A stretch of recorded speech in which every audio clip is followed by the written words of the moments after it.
palavra do Senhor, no livro de 2 Reis, no capítulo 4. Filhos escravos, não mais. Nós tivemos filhos para a glória de Deus. E hoje nós podemos ver aqui, os irmãos puderam dividir comigo as minhas orações. Nós vimos aqui que Caio, ele é fruto de oração. Quantas vezes os irmãos viram chorar pela vida do meu filho, e quantas vezes vocês choraram e oraram juntamente comigo. Essa vitória não é só minha, essa vitória é da igreja do Senhor. Glória a Deus. Como o irmão disse assim, o gigante caiu, agora tem que cortar a cabeça, né, irmão? Tem que perseverar, tem que orar. Não é o que aceitou Jesus e batizou, não. É uma luta diária, é o leão por dia, é todo dia orar e jejuar, porque enquanto tem vida, tem luta. A luta só vai acabar com glória. Né? Diz assim a palavra do Senhor, capítulo 4, 2 Reis. Né? Diz assim, versículo 1. E uma mulher das mulheres dos filhos dos profetas clamou a Eliseu, dizendo: meu marido, teu servo morreu, e tu sabes que o teu servo temia e servia ao Senhor. Amados e queridos irmãos, as tragédias nos acometem. Quem que não está livre de ser acometido por uma doença séria, por ficar sem dinheiro? Eu digo que crente bate carro, crente fica sem dinheiro, crente morre, crente fica com câncer. Né? E as tempestades, elas não avisam que chegam, não. Muitas das vezes o dia está lindo. E quem é que espera por uma tempestade? Só que elas chegam. E chegou na vida dessa mulher. E ela vai dizer que ela era serva. Mas ela vai dizer que o marido era servo e temia a Deus. Só que uma tragédia chegou na casa dessa mulher. Mas quando a tragédia chega na casa dessa mulher, ela simplesmente não chora, não se descabela, não se desespera, não desiste da vida, não. Ela vai buscar auxílio diante daquele que tem autoridade para ajudar. E hoje quem tem esse auxílio chama-se Senhor Jesus. Essa mulher, quando ela vê, ela está num problema muito sério. Ela é viúva. E mais que viúva, ela estava na eminência de perder os filhos. Meu Deus, qual é a mãe que tem filhos, que fica na eminência de perder os filhos para Jesus, glória a Deus, mas perder os filhos para o inimigo, não, não, não. Não podemos aceitar esse tipo de coisa. Nós nascemos para ser mais do que vencedores. E essa mulher, ela não se desespera, mas ela vai lá. Ela vai lá na casa do profeta. Eu quero dizer para você que o homem de Deus, ele não é um homem diferente dos outros homens. Não, ele tem lutas, adversidades, preocupações, limitações, mas ele existe dentro do homem e da mulher de Deus um revestimento diferente, dado por Deus, para que ele olhe de cima. O problema daqueles que estão mais abaixo, não por cima. Olhar por cima é fazer assim. Olhar para cima é estar numa posição elevada, com os olhos espirituais, de uma forma que possa discernir quem precisa, quem está em uma dificuldade pode ajudar. Né, pastorzinho? Não é pastor Aguinaldo, homem de Deus, Samuel, homem de Deus, Daniel, tantos homens de Deus que tem. Glória a Jesus. E a palavra do Senhor vai dizer: o teu servo temia. Ele não era só servo. O que o servo faz? O servo se entrega com dedicação. Mas não só ele servia, ele temia. E o temor é o princípio da sabedoria. Quem não teme a Deus é tolo. É a palavra do Senhor que está dizendo isso. Olha, Provérbios 24. Não. Provérbios 9:19 diz que o temor do Senhor é o princípio da sabedoria. Eu já vi algumas pessoas pregarem e meter a lenha nesse homem de Deus aqui, mas eu não vou fazer isso. Da outra vez deu ruim pra mim. Rapaz, o que eu recebi de crítica não foi brincadeira. Mas também eu recebi alguns. Obrigada. Precisava pegar a glória. Mas a crítica foi igrejas não servem para nos fazer parar, porque crítico não paga conta, crítico não olha para nós, crítico não dá um abraço, crítico só serve para quê? Para você melhorar ou piorar. Aí vai da tua decisão. O que é que você quer ser? Quer andar e continuar melhorando? Ou simplesmente baixar a cabeça? Eu não vou mais, eu não quero mais, eu vou desistir? Só quem vai se ferrar é. A palavra do Senhor vai dizer que o servo temia ao Senhor, porque veio o credor, o marido dela. Eu vou meter a ler nesse homem, não. Eu vou te dizer quem esse homem era. Porque essa igreja é assim, essa igreja é uma igreja que estuda, né? Ou tu vem preparado para falar, você sai daqui debaixo de, né? Uma igreja que busca. E eu fui buscar saber quem era esse homem. Quem aqui já ouviu falar em Flávio José, o historiador conceituado? E Flávio José vai dizer que esse homem aqui era tão somente Obadias, o mordomo do rei Acabe. Olha que interessante. E no período de fome, no período de escassez, onde Jezabel estava exterminando todos os profetas de Deus, Obadias descobriu uma caverna e escondeu 100 profetas, e de 50 em 50 os alimentava com água e com pão. Só que esse homem, ele não tinha grandes posses, porque ele era mordomo. E esse homem pediu dinheiro emprestado ao patrão. E ele alimentou, talvez, durante 3 anos, que foi o tempo que a seca durou. E alimentar 6 homens durante 3 anos não é brincadeira, não. A dívida desse homem era muito grande.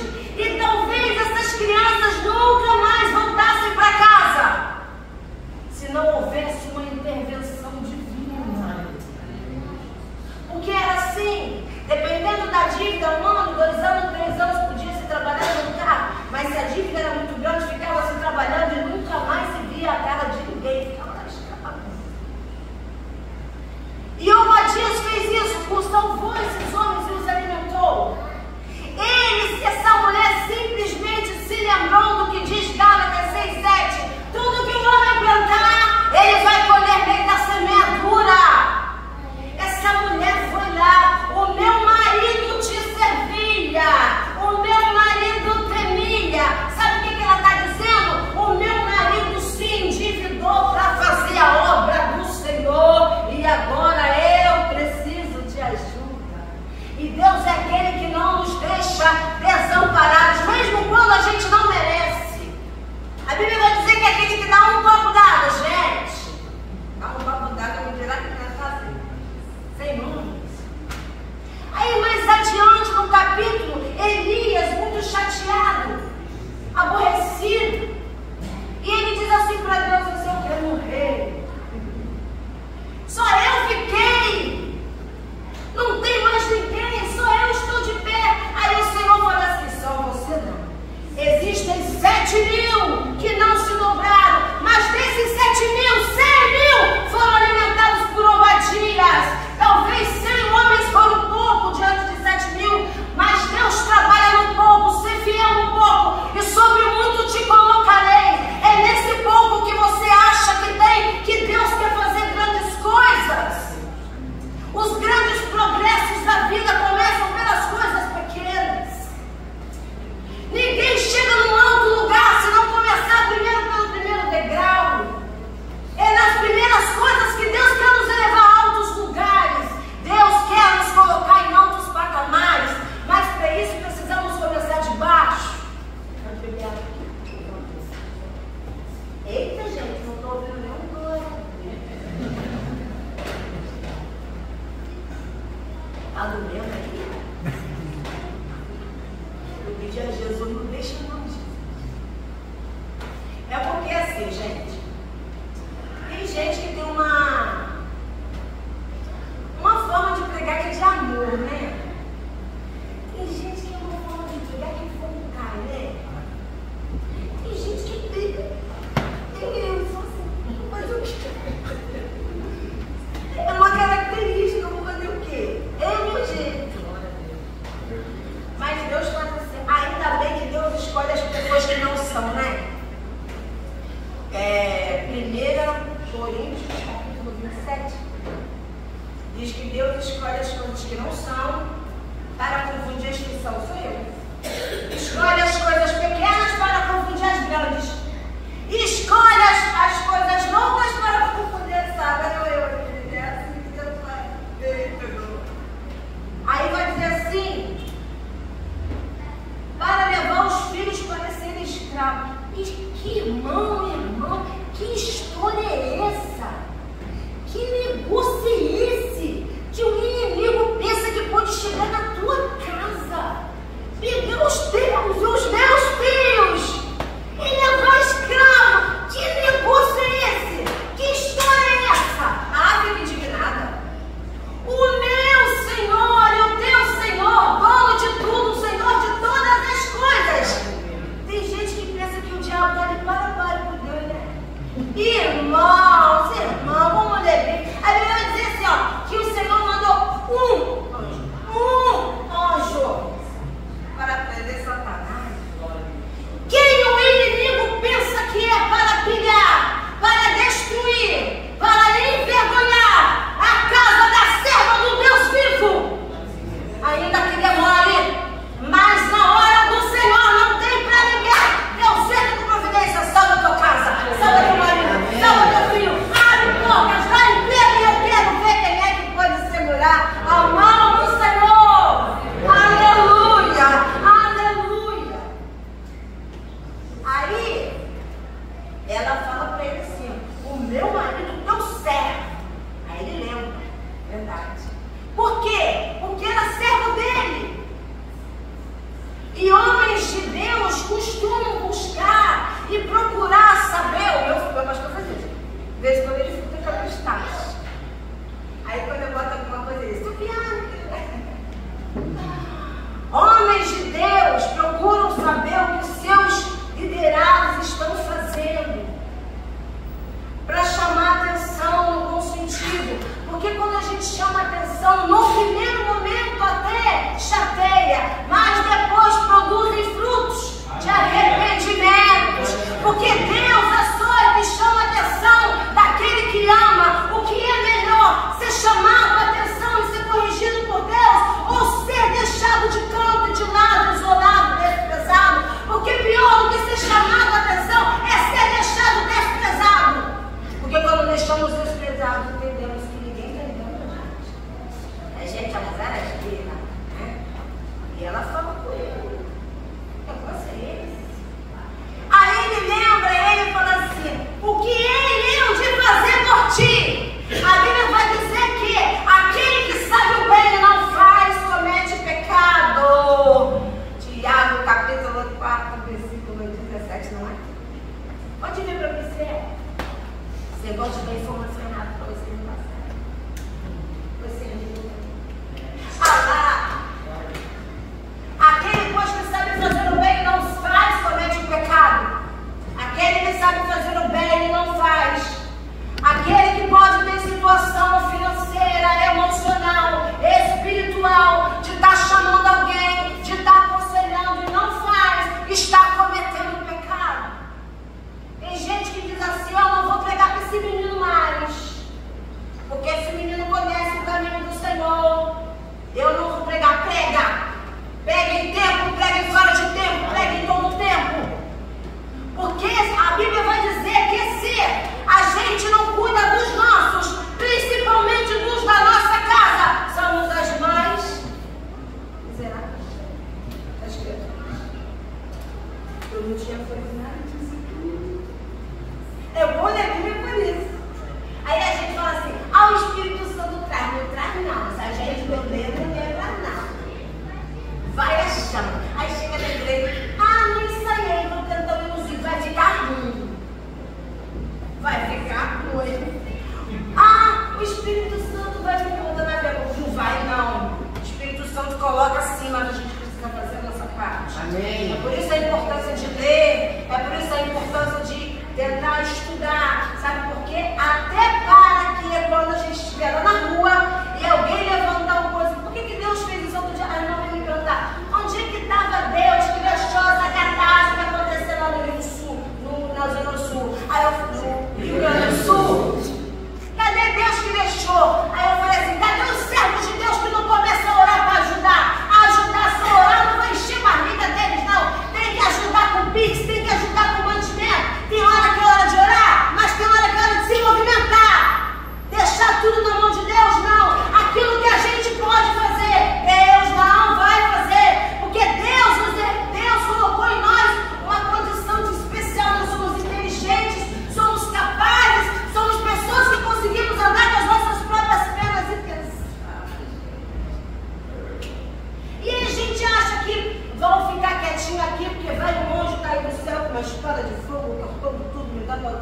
vai achando isso. Não procura, não se movimenta, não. Ser forte e corajoso. Assim diz o Senhor. Essa mulher foi forte e corajosa. Não foi frouxa, não. A Bíblia diz assim: se te mostrares fraco, podia não frouxo. Frouxo. É fraco, é frouxo. O Senhor estou dizendo não, é a Bíblia, tá dizendo. Se te mostrares frouxo no dia da angústia, a tua fé é pequena, é fraca. Ei, cadê o servo todo poderoso do Senhor? Para de abaixar essa cabeça, levanta essa cabeça e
Deus não é um Deus de monólogo, Deus quer um diálogo. E se a gente não conta para Deus o que é que está acontecendo, como é que Ele vai agir na nossa vida?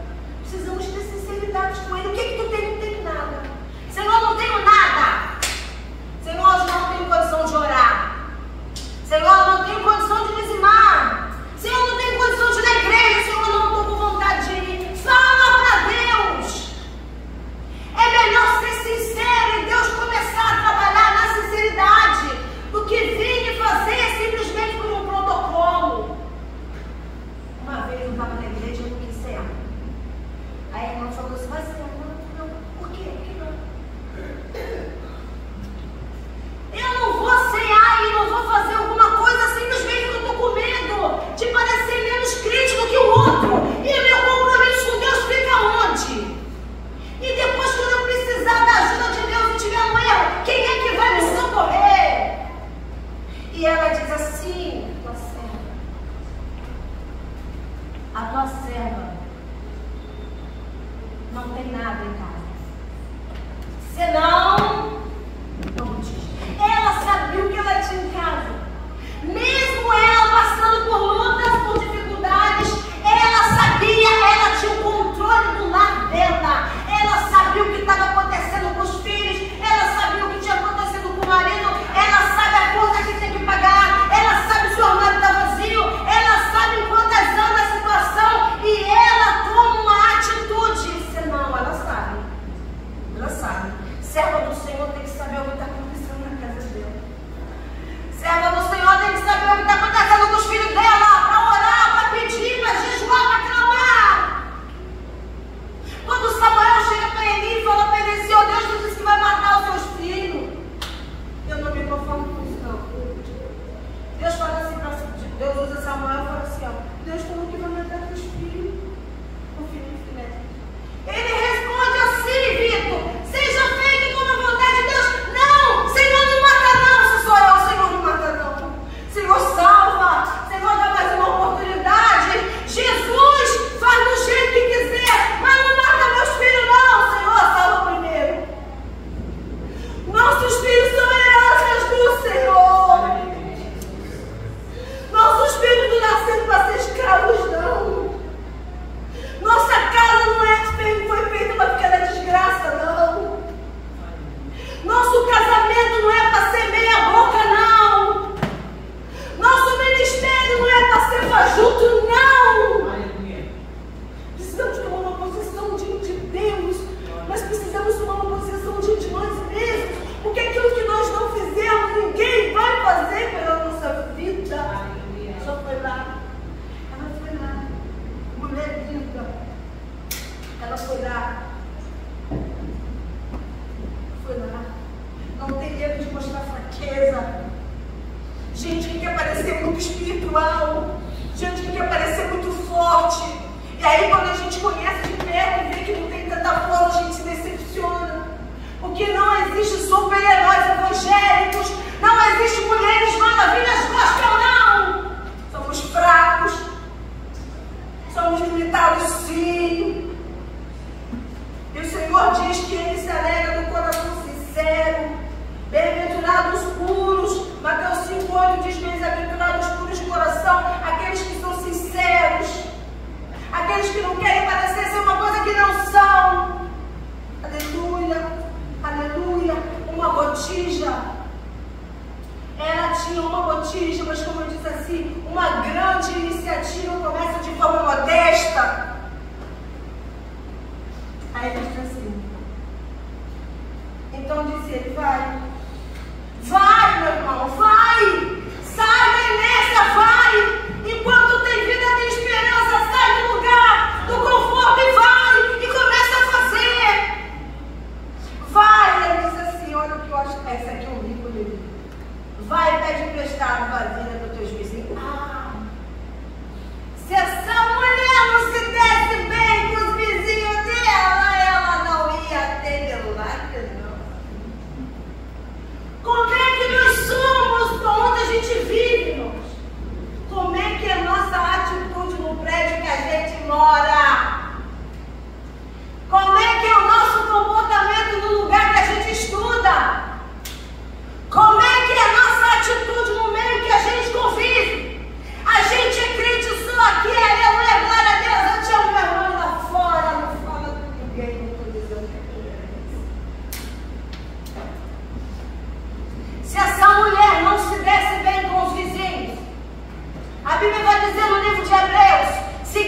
com todo, é a santificação, sem a qual ninguém verá a Deus. Se você não se der bem com todo mundo, não vai ter essa santificação. Me dirá ver o rosto do Senhor andando para morrer na praia.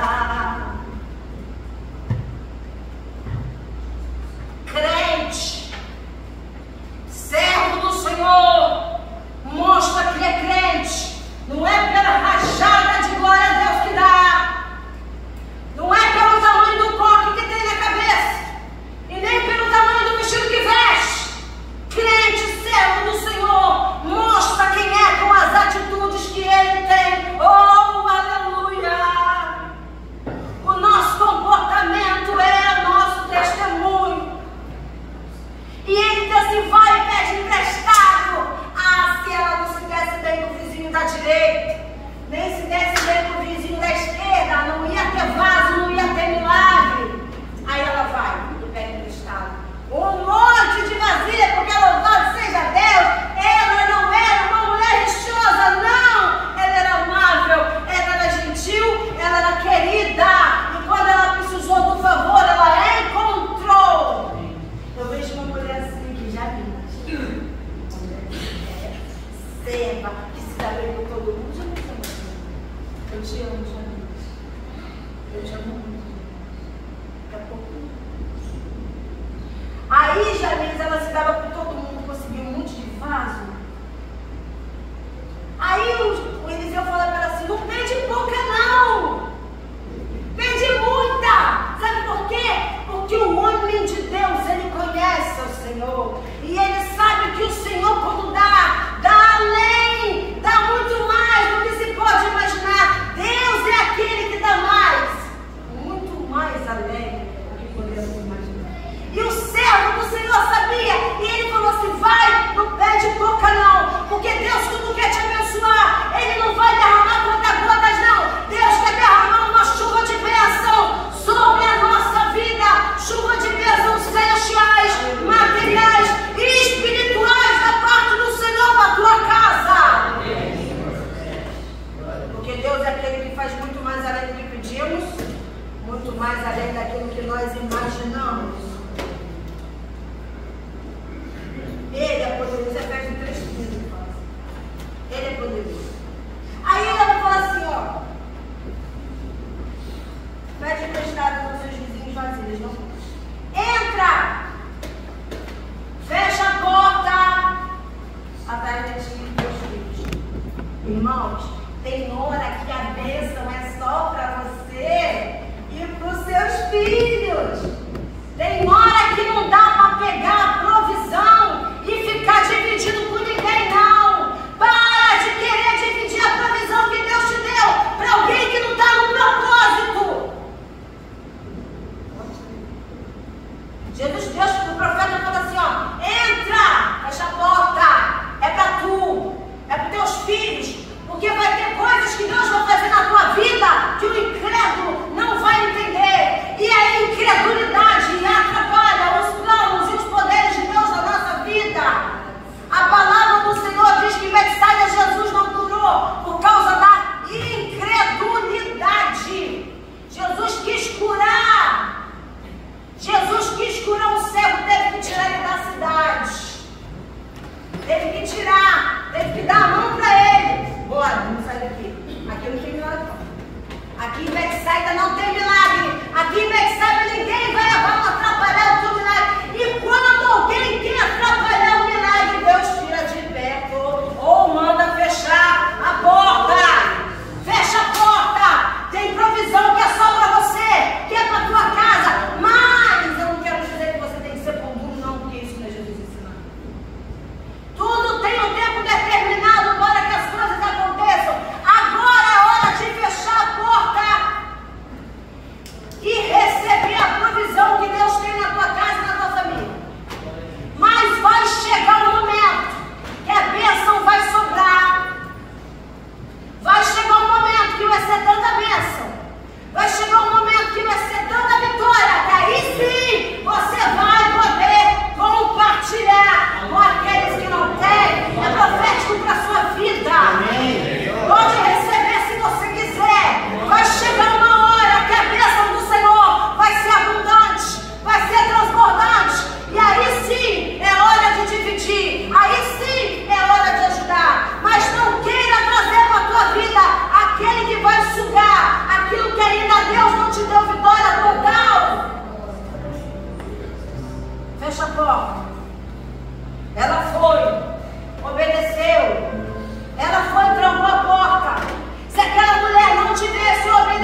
e chora.